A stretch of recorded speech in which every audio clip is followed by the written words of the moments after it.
Assalomu alaykum azizlar.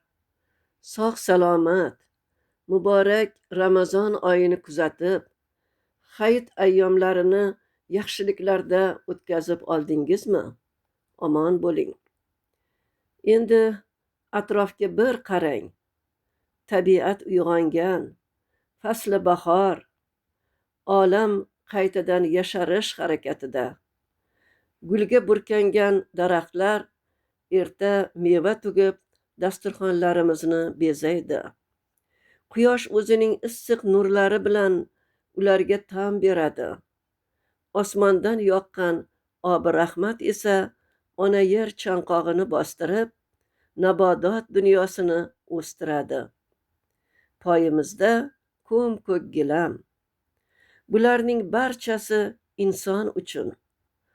Shukronalar aytgan holda buyuk Allohning qudratiga, u zotning xoliq u musavvir sifatlariga tahsinlar aytamiz.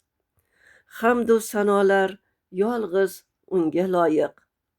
Shu o'ylar asnosida yozilgan bir she'rni e'tiboringizga havola etaman.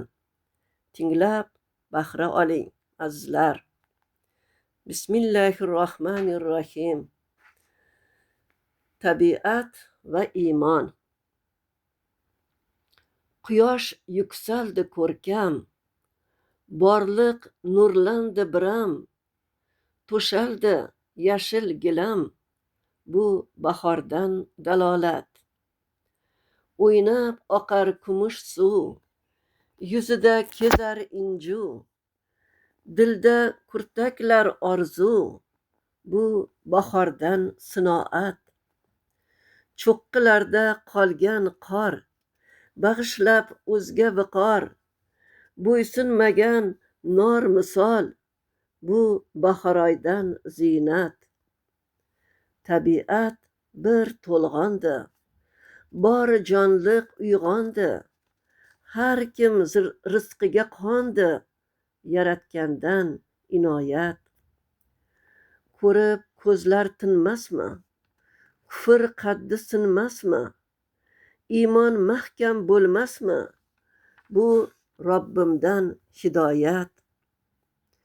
Ne'matlarga ko'mildik, beadad shukr qildik.